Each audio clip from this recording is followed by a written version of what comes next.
Yo, what's up mga master? Mark Music here. At ito na mga master, dudugtungan na natin mga master yung ating lesson nakaraan mga master. Kung paano natin nakuha yung mga modes doon sa ating chord progression. Yan. Pero bago ang lahat, magbibigay muna ako ng disclaimer. Di pa ako professional na gitarista. Nagtuturo lang po ako base sa alam ko at sa sarili kong research. Nasa sa inyo na to kung susundin nyo to o hindi yung mga tinuturo ko. Let's go! Doon sa video natin nakaraan mga master is marami po nag-comment doon mga master about paano ba to, paano ba yan, paano ba to, ano saan ba to nakuha, ano ba to, saan ba to ilagay sa gitara, ano ba tong mga nota na to, yan.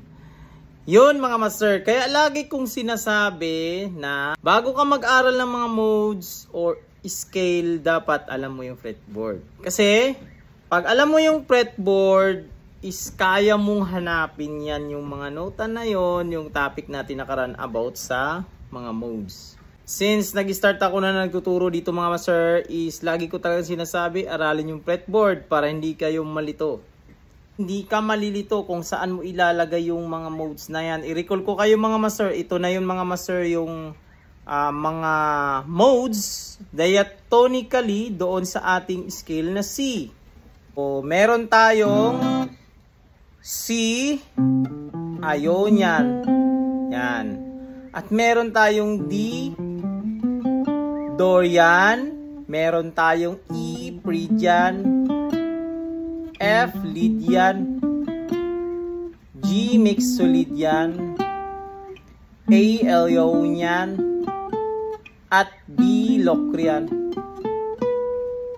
Modes na yun mga master, sila yung diatonic modes doon sa ating scale na C major scale. Kumbaga, yung ating G Mixolydian, Dorian, E Phrygian, yan, ganyan.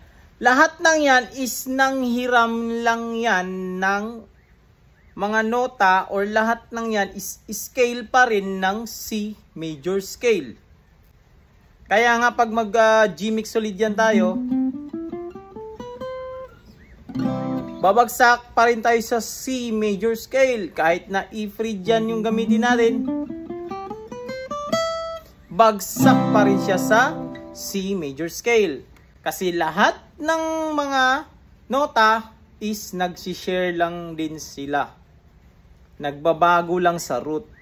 Kaya pag sabing D Dorian, yung D siya yung root. Yan. Yan. Pero bagsak pa rin siya sa ating C major scale. So ito na mga master, i-demo ko na sa inyo mga master yung apat na modes na nakuha natin sa ating chord progression, yung example natin nakaraang video na C, G, A minor at F. So apat na chords yun mga master. So na-identify natin yung kanilang mga modes. Sa C meron tayong Ionian modes. At sa G meron tayong G Mixolydian mode. At meron tayong Ionian mode sa ating A minor. Yan. Tapos meron tayong F Lydian mode. Yan. I-scale ko sila per chords. So ito yon. Yan. Pag sa G, A minor, F,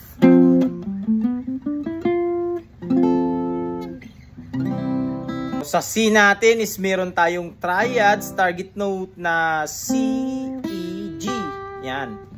At sa G natin, meron tayong target note na G, B, D. Tapos sa ating A minor is meron tayong A, C, E. At sa ating F is meron tayong F, A, C. Yan. Kaya nga importante mga master na alam natin yung mga nota dito sa ating fretboard. Pag C yung chords, yung target note ko is E. Yan. Or kanyang third sa triad. So, E.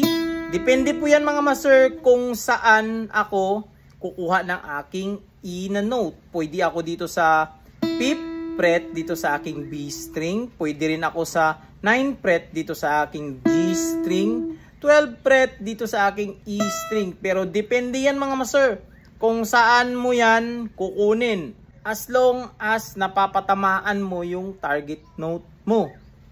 So, balik na tayo mga master. Meron akong C na E, yung target note. Sa G naman is meron akong B. So, kukunin ko dito yung B. Yan, sa G string, 4th fret. At sa aking A minor, meron akong C. So, dito ko na lang kukunin para malapit dito sa 5th fret sa G.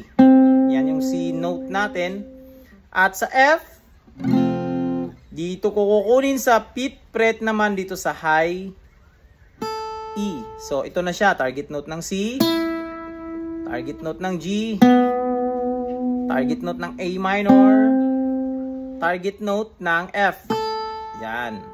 Sa example ko kanina mga master, meron tayong C Ionian, D Dorian dito. Dito ko kinuha. Patakbo dito yung ating scale. So, hindi kasi nangangahulugan mga master. Ito, take note mga master para sa ating mga baguhan. Hindi kasi nangangahulugan na pag G, mixolydian is dito tayo. Yung kanina na in-scale ko dito. Yan. Ang principle dyan sa mga mode mga master is yung mga nota lang talaga. Yung pagkakasunod doon sa sinulat natin. Ito kasi yan mga master, example. Dito ko kinuha yung aking scale na C major scale, or dito ko kinuha yung aking Ionian mode. Yan. Hindi kasi nangangahulugan na pag mag-G mixolydian ako, pupunta pa ako dito, tatakbuhin ko pa. Hindi na. Pag alam natin yung mga notes na yun mga master, is hindi na kailangan na ang dami nating pupuntahan sa ating mga daliri. Kasi pag babasahin natin mga master yung note ng ating G mixolydian, G to G, so meron siyang G, A, B, C, D, E, F, G. Yan. Kayang-kaya yan dito mga master sa ating posisyon para hindi na tayo lalayo. Meron din namang G dito sa D string, 5th fret. So, pwede natin gawin yung ating G mixolydian dito. Yan. At pag A minor naman tayo, ito, di kailangan na pupunta ka pa dito kasi alam mo itong mga nota na to pag A minor tayo or yung mode natin ni Ionian mode. Yan. So, dito lang natin kukunin yan. Babasahin lang natin yung mga nota dito. A, B, C, D, E, F, G, A. At meron din dito sa ating G string, 2nd fret, may A dito. Kasi yung babasihan natin dyan mga masters, makuha lang naman natin yung tunog ng Ionian. So, meron siyang A to A. So, dito, sa G string, 2nd fret, meron tayong same lang din yung nota na nandito.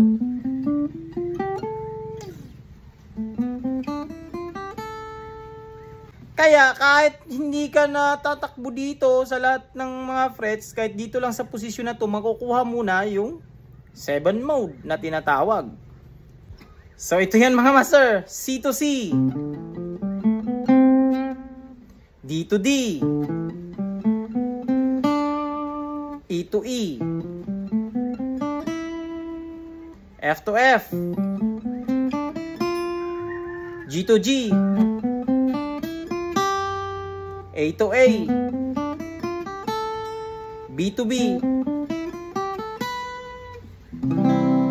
Target note lang muna bawat chords mga master. Ito yon. Sa C meron tayong E. Sa G meron tayong B. Sa A minor meron tayong C. At sa F meron tayong A.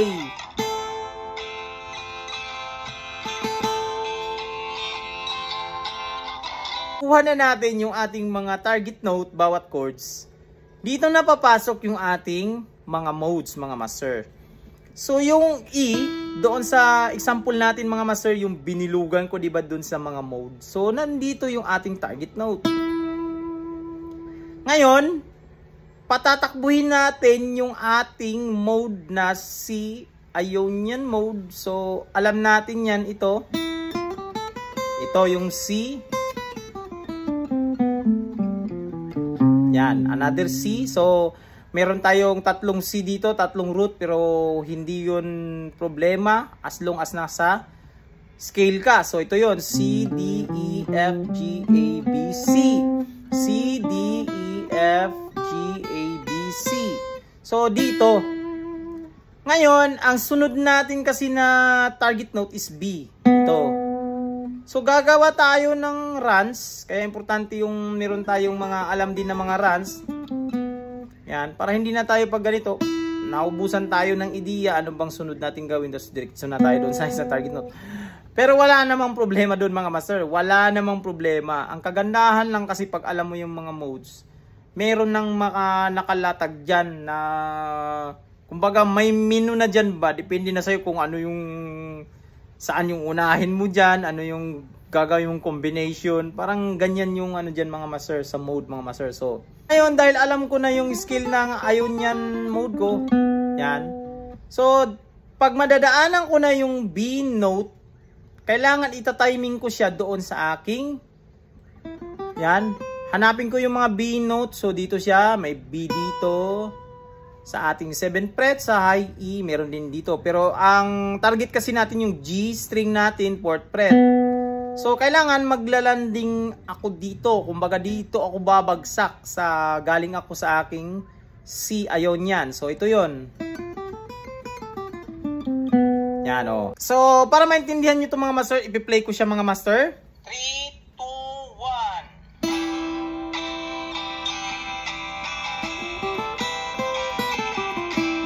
1. So, yun. Yan. Nagets nyo yun mga master, narinig nyo, di ba? Nung paglipat ng chords sa G, dito na ako sa aking sunod na target note na B. Yan. And then, ganun ulit yung gagawin mo kasi susunod natin na target note is C. Kasi mag A minor na siya, C yung ating target note. Malapit lang din sila. Gawan mo rin siya ng tatakbuhin mo rin or bigyan mo ng parang tulay na maganda. Yan, pwedeng ganon. Pwede rin ganito. Yan, C rin yan. Pero depende kasi yan sa atin mga master. Kasi iba-iba naman tayo ng feel natin sa music. Iba-iba tayo. So, ito, guide lang ito mga master. Guide lang ito. Tandaan nyo mga master, ito ay guide nyo mga master para matutunan nyo to. So, itutuloy ko na mga master yung ating example. Target note.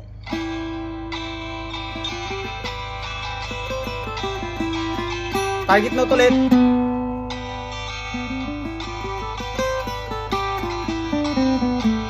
Target note.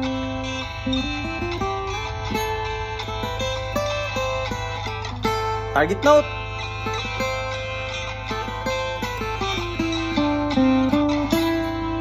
Oh, bumalik ako ulit sa target note na C kasi bumalik na tayo. Yung ideya kasi nito mga master, ito na yung pinaka-guide kasi mga master sa atin. Kumbaga, hindi tayo mahihirapan gumawa ng mga solo natin, improvisation, basta't alam natin ang unang-una fretboard. Pangalawa, alam din natin yung modes, diatonic doon sa ating major scale or ating pagkakasunod-sunod ng ating chord progression.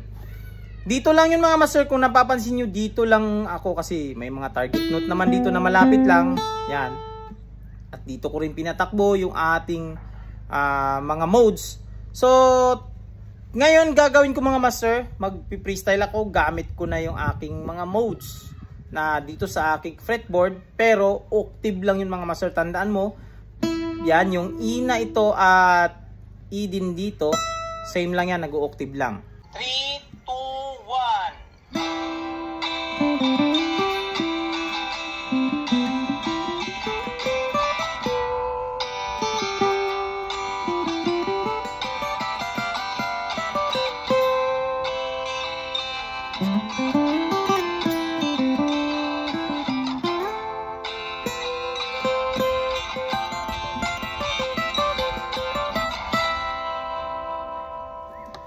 Yan mga master, tatama talaga siya at tatama basta nasa scale ka ng C or alam mo yung mga nota sa fretboard mo. Kaya nahirapan tayo pag-intindi pag may mga ganun na mga nota-nota na, kasi hindi natin kasi alam yung mga nota sa ating fretboard. Kaya lagi ko talagang sinasabi yan mga master, na kung gusto nyo mag-aral talaga ng scale at mapapadali, ito mga mapapadali. Hindi ko naman sinasabi na hindi kayo matututo doon sa scale lang agad. Hindi ko sinasabi. Ang sinasabi ko mga master, mapapadali yung pag-aaral mo ng mga scale pag alam mo yung mga nota mo sa fretboard. Kasi pag scale lang ang i-memorize natin, sample ito, meron tayong G major, kanyan. Alam natin yan, maraming mga turo about dyan sa G major. So paano na lang kung merong kanta agad B flat, yan. Hindi kasi pwedeng G lang kasi ang inaral ko. So doon lang tayo stick. Pag B flat, hindi natin pwede. Pag G sharp, hindi natin pwede kasi hirap. So ganun yun mga master. Kailangan mo pa talagang aralin ulit. Magpanibago ka naman. Parang ganito kasi scale lang kasi ang inaral natin. Kumbaga aralin ko muna skill ng C. Sunod, naalam ko na yung skill ng C. Pag C sharp, maninibago ka na naman. So another, mag-aaral ka na naman ng C sharp. Baga, hanapin mo na naman. So, parang ganun at ganun yung mangyayari. Pero hindi ko naman sinasabi na hindi ka matututo doon. Matututo ka, pero mabagal yung process niya. Pero kung aralin mo na yung kabuuan agad ng mga nota, 12 lang yung nota, octave lang yan mga master. Hindi yan marami yung nota sa fretboard. Octaves lang yan. Nakikita mo dyan.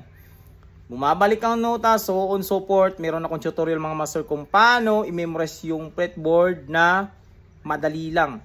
Kasi pag ma-memorize mo na yung mga nota dito mga master sa fretboard mo, hindi ka na kasi mag-iisip kung ano yung mga gagawin mo. Halimbawa, pag meron tayong B na chords, ano yung skill ng B? Hindi na, kumbaga, automatic mo nang makukuha yung B scale. Kumbaga, nandyan na agad, nandyan na nakalatag na.